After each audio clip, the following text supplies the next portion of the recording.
কি অর্থ দাঁড়াচ্ছে? নামাজ, রোজা, তাসবিহ, তেলাওয়াত কমই নেই। কমই কি? মুখের ভাষা।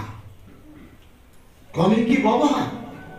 আপনি জমিয়ত করবেন, মুখ খারাপ করা চলবে না, গীবত গিল্লা করা চলবে না, একে অপরের বুকে জড়িয়ে রাখবেন, তবে জমিয়ত করতে পারবেন। বোঝা গেল না? গেল না? তবেই জমিয়তের কর্মী হবে। আরেকজন সাহাবী নবীজি সাল্লাল্লাহু আলাইহি ওয়াসাল্লাম বলছেন, ওগো আল্লাহর নবী সাল্লাল্লাহু আলাইহি ওয়াসাল্লাম, আমার বাড়ির ধারে আরেকজন আছেন, এত ইবাদত করেন না, কিন্তু নামাজ কালাম পড়ে, কিন্তু তার বাবার এত ভালো, আমরা খুব খুব খুশি। ভালো বাবা। নবীজি সাল্লাল্লাহু আলাইহি ওয়াসাল্লাম বলছেন, উনি জান্নাতে যাবেন। এই সিদ্ধান্ত কি বলে দেয়? তাসবিহ তেলাওয়াত ঠুকলে বা আমি ভাবছি অনেক কাজ করছি, না না, আল্লাহর জন্য আল্লাহর মাখলুককে সুবিধা দেওয়া, উপকার করা, এটা হলো আল্লাহর ইচ্ছা। আমি যেমন আল্লাহর মাখলুক, কোথাও আছে আমরা আলহামদুলিল্লাহ রাব্বিল আলামিন পড়ি, মুসলমান আছে আলহামদুলিল্লাহ রাব্বিল মুসলিমিন বলুন, আছে? তো এই বক্তব্যগুলো আলেমরা যদি বলেন, এলাকা ঠিক হতে দেরি লাগে? নামাজের তো সবাই বলেন, আখলাকের উপরে বলেন না কেন?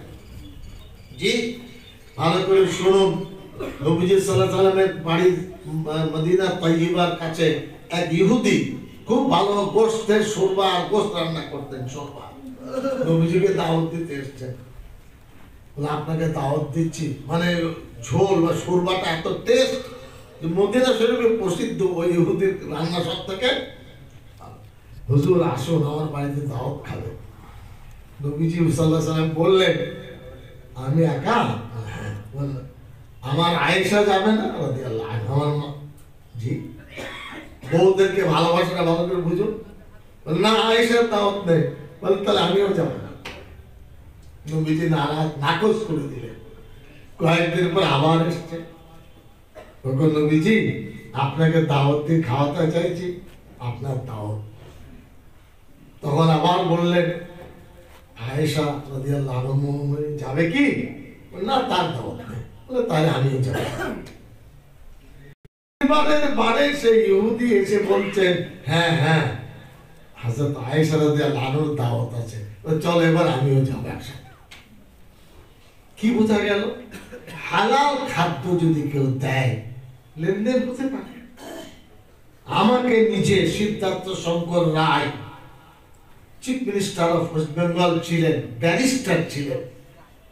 বাংলায় কোন মুখ্যমন্ত্রীর ব্যারিস্টার ছিল না। একটা উকিল, অ্যাডভোকেট, পিপি, ব্যারিস্টার তার উপরে। বাবরি মসজিদের কেস লখনৌতে বিনা পয়সায় লড়াই করেছেন। আমি তার বাড়ি গেছি, মমতা ব্যানার্জির সাথে বৈঠক করেছি দুবার। সিদ্ধার্থ বলেছিলেন সিদ্দিকুল্লাহ সাহেবের সাথে যোগাযোগ করে, ভালো ছেলে, মাদানী সাহেবের লোক, জমিয়ত করে, খুব পপুলার। যাকে আমি ছেড়ে দিলাম, ওটা আর বলবো না। আমেরিকার রাষ্ট্রদূত ছিলেন, পাঞ্জাবের গভর্নর ছিলেন, কেন্দ্র সরকারের শিক্ষামন্ত্রী ছিলেন। তার নাম কি? সিদ্ধার্থ শঙ্কর মুখার্জি।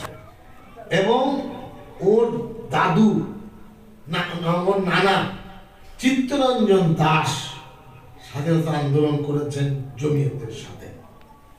এত উচ্চ পর্যায়ের শিক্ষিত মানুষ আমাকে বলছেন, মোহাম্মদ সাহেব এসেছিলেন হযরতের শোক সময়, সিদ্দিকুল্লাহ সাহেব জানেন, আমের সময় এক টুকরে করে পাকা আম আমাকে পাঠাতেন মৌলানা আসাদ মাদানী সাহেব। আপনাদের শোনাচ্ছি, একটা কলম দিয়েছেন থানার বড়বাবুকে, হাই স্কুলের মাস্টারকে। একটা ডায়েরি দেওয়া যায় না? ঈদের সময় মিষ্টি দেওয়া যায় না? হারাম? কিসের পয়সা?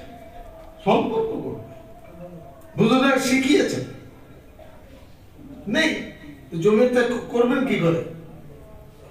হ্যাঁ জি, হযরত মাওলানা আসাদ মাদানী সাহেব 4 তরিকার পীর, জমিয়তের মানে 50 বছর